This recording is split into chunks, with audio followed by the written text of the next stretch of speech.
Howdy, y'all. Jackson here with Trick Studios, and welcome back to another episode of Outside the Hash. Once again, a solo episode. So, so be it. It's gonna be a quick episode again because I am still on 4 o'clock shift. So, uh, we should be living in the spreadsheet. Should be fairly quick, as the LFA wrapped up last week. So we are down to just a couple leagues at the moment. As the spring seasons wind down and the fall seasons start up. Okay, so CFL, we will start off week 7. Probably the game of the week across all leagues was this Montreal Toronto game because it was a comeback. Uh, Montreal was down early, but was able to mount the comeback with a price, however, as Davis Alexander, after the game, was put on 6-game uh, IR.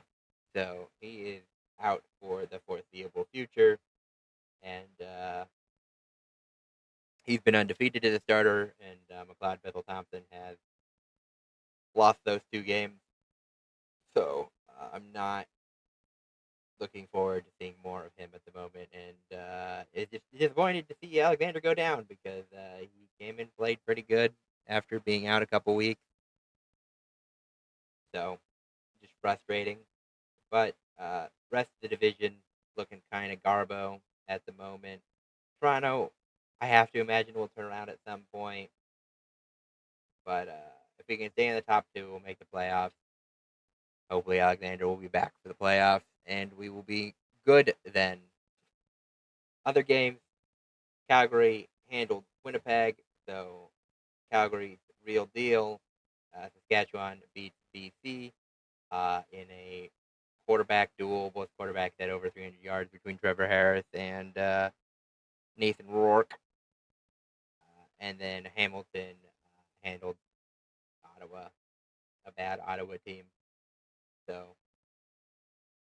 let's go on from there. So Montreal, Calgary, unfortunately, probably will be Calgary. Edmonton, Saskatchewan, we're going to go with Saskatchewan. Toronto, Winnipeg, I will go Winnipeg. And BC, Hamilton. It's in British Columbia, so I will go BC over in Vancouver. Uh, Bo Levy Mitchell, still leading the league in passing this week. He's having a fantastic season, 12 touchdowns, 2 interceptions, 106 quarterback rating. Trevor Harris also having a really good quarterback rating. A little less touchdowns, but more yards per pass, as with Vernon Adams, but he's a little more turnover prone. James Butler leading the league in rushing. There's kind of like 2 tiers at the moment. There you got your top 3, and then your next 2 after that. Sean Thomas Erlington has really fallen off the last couple weeks for the Owls, so hopefully he will turn it around. He was in, you know, competition for most outstanding Canadian, but he's fallen apart last couple weeks. Nathan Rourke is kind of leading the way right now on that front.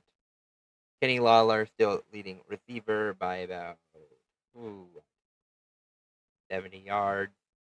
Got a lot of more touchdowns too, so he's killing it. Um, Postseason started today. We still have a crossover, so that's always an interesting thing to see in the CFL. Interesting rule, so we'll see if that will continue to come into effect as the season progresses. And with that, we will hop over to Europe and the European League of Football. One thing should be noted: the Nordic game versus Helvetic was fully canceled after its postponement and was a forfeit for Helvetic. That's why Nordic now has 9 wins from last week, where they only had 7. So, with that, on to the weeks. Frankfurt absolutely smoked Cologne because Cologne is not good. Their replacement quarterback, Wang, 173 yards. Amlin, 56 yards, led the game in rushing, which is kind of low yardage to lead the league or lead the game with. Of course, we will see slightly more saddened later on, but you know, Osborne leading receiver with 116 yards for the Centurions. Munich Raiders, Tirol was the next game. Munich came away with the win in a pretty good battle for second place over in the South Division. The Ravens did come away with 31-24, 7-point win. Perry led the game in passing for the Raiders, but Rodney had 130 yards on the ground. Lee Stanley had 70 plus receiving yards for the Ravens, and that's how they got the win. Vienna easily handled the Warclaw Panthers, 38-12. DeMarcus Irons continues to have a good season, though, 266 yards. Surprised he didn't lead the game in rushing. Kajarian for the Vikings did with 150 yards, so that explains why. But Daryl Stewart for the Panthers also had 87 yards receiving. I believe Glenn Holmes was like in the 170s area for his passing. Prague Enthroners was another good game, but low scoring. They have the Enthroners brought in a new quarterback who played pretty well, going for 210 yards, but Volka for the Lions had 81 yards, helped Prague to a 10-6 win. Madrid handles the short-handed Helvetic Mercenaries. You know, a good high B tier team placing the F tier, just absolutely smokes them.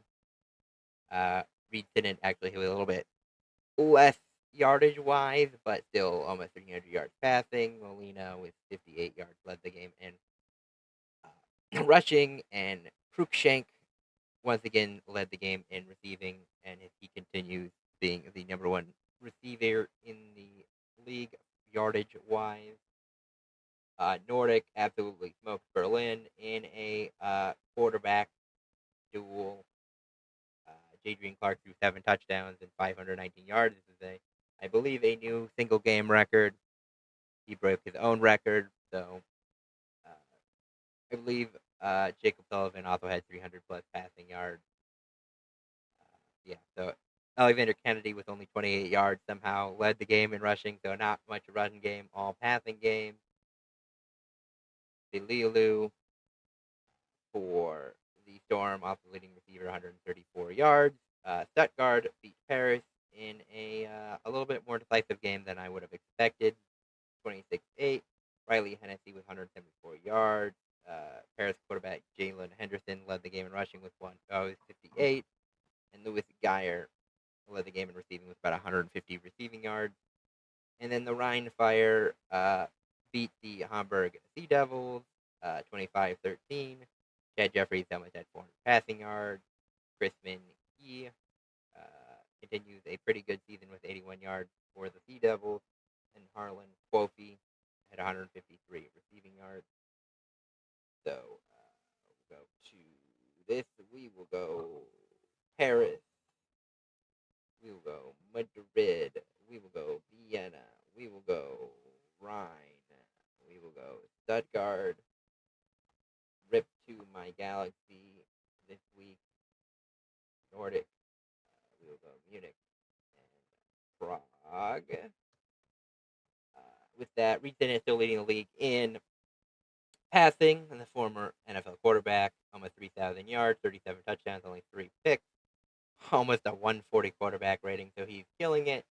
J.J. Clark also having a great year, Ben Holmes as well, but not quite up to the NFLers standard at the moment. DeMarcus Irons leading the league in rushing, Crispin Huey in second, both over 700 yards.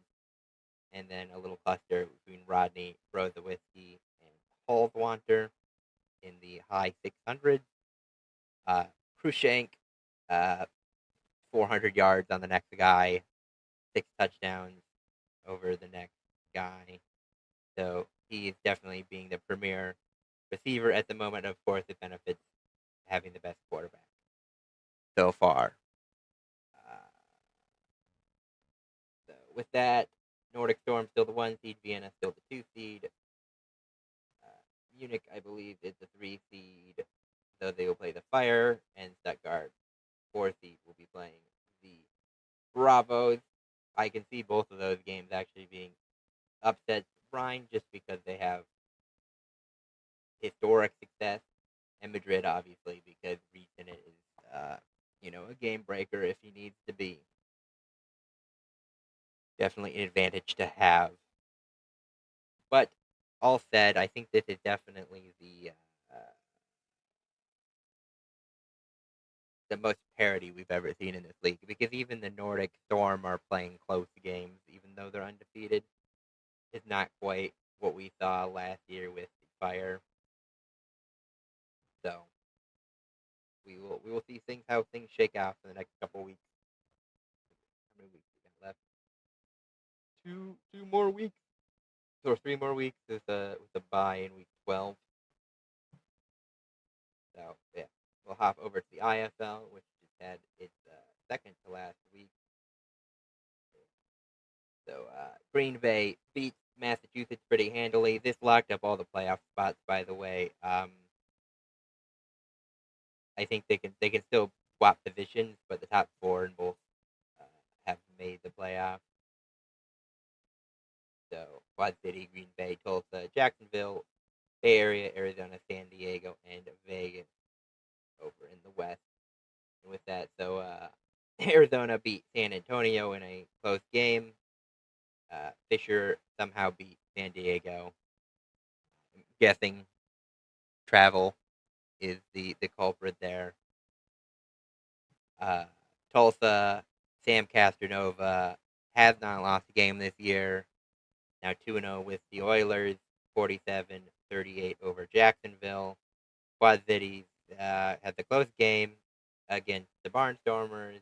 It's a rivalry game, so you'd like to see the top team in your conference beat the worst team in your conference a little bit more convincingly, even with the home field advantage, because they're not that far away, so I wouldn't consider travel lag to be that big of a difference maker in that game. Vegas handled Northern Arizona, and Bay Area handled Tucson, so avoiding the upset there. Anything I want to notice from the specific garbage? Not really. So everything set up. We will go. This is the Bay Area. I think are locked up 1 seed. So Massachusetts at home against the team traveling cross country. I'll take Massachusetts to get the upset, but because I think they'll bench players. Maybe we'll see Tua's little brother. Who knows? Fishers will be Iowa. Can this change around at all? Yeah, 10 and 6. Yeah, that could be a game. I think I'll go Green Bay, even with the long travel cross country the other way, top to bottom, as opposed to left or east to west. But Green Bay, solid team. I think I'll go Green Bay there. I'll go San Antonio. Castronova is playing, so we'll go with Castronova. We'll go home, and we'll go home on those. So Max Miller is still leading the league in passing. He has quite the touchdown lead as well. Of course, the closest guy is a guy who got a lot of garbage time in Cal Cahoon for the Barnstormers. So I wouldn't really consider him an MVP threat. I think Maylor probably has it all locked up with the first in passing. Of course, tied with Snead now, but first in passing and third in rushing. But 20 rushing touchdowns to go, 55 passing touchdowns. Probably an MVP performance. Josh Jones for the Panthers is leading the league in rushing yards. And then Kyan Williams for the Barnstormers leading the league in receiving. Of course, lots of garbage time there. One positive news for the Steamwheelers at the moment is Tulsa Hop Jacksonville, so they avoid they are avoiding Castronova in the first round at the time being, because that is the trappest of trap games for any of these teams, because he is a game breaker. Uh, and then over in the West, Bay Area, Vegas, Arizona, San Diego. So those will be some fun games. I believe that's a repeat of the conference championship from last year. So we will hop on over to the Arena League. Second to last, or last week coming up, second to last week just played. Iowa beat the Eau Claire Axemen 60-35. Carlos Rogers being a stud player there, uh, with the leading the game in passing and rushing, and then Justin Brown being his leading receiver. We'll hop over to the Hot Springs Wise Guys that beat the St. Joseph Goats. So rip to my Goats there. Angelo Trujillo for the Goats was still the leading passer. Ambrose was leading rusher for the Wise Guys, and Boo Smith still being a very solid target with 86 receiving yards. But with that, we'll hop into the pick'em. Uh, Hulkamania still going on, so we'll go Ozark. It's kind of interesting to see the two AF1 quarterbacks. They both went to separate leagues, obviously, with Polka ending up here in the Arena League and Castronova going to the slightly more uh, competitive. Because the IFL is like cream of the crop, top, generally considered the top of the indoor league, and the Arena League's a little bit more fun and gun because they were what I believe 6-on-6 last year. They moved up to 7-on-7 this year, so they're still not quite straight indoor football because they don't really have lines and stuff. So this is more of like a fun league as opposed to the more serious competitive league. I'm not sure what the salary difference is though, but Colcomania, I'm gonna take. I'm gonna go with my goats there, and then I'm gonna hope for Iowa there to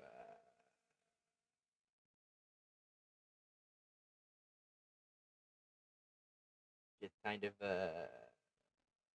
hopefully let St. Joe pass, but I don't know if they can. To be honest, Trulio still leading the league in passing by a decent amount.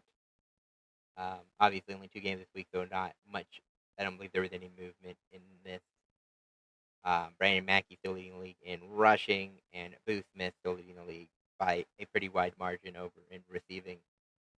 The only swap here was Hot Springs hopping the Goats. And with that, we will hop over to the Fun League, the final league, the Australian Football League. It was a good week for me picking wise, except for my number one team choking again and kicking way too many fucking behinds. So they should have won this game, but they did not because they kicked too many behinds, like 11 goals and 12 behind or whatever. So frustrating. No changes in the top 8, though they did swap around a little bit, but the teams remain the same. GWS beat Eston by a good margin. Brisbane beat Western in a close 10-point game. Carlton beat Melbourne 78-70. Hawthorn beat Port Adelaide 87-49. Sydney beats the Roos 84-53. Richmond smothers the just a real big difference between the bottom teams and then the bottom team 105-56. Adelaide crushed Gold Coast 107-46. Fremantle eked by against my Magpies, which very upset about. Very frustrating. And Geelong beat the Saints 113-82. So with that, we will hop over to the pick'em for week 20. We will go Hawthorn will go Western. We will go GWS. We will go Adelaide. We will go Fremantle. We will go Brisbane. We will go Geelong. We will go Collingwood. Hopefully they can bounce back with here.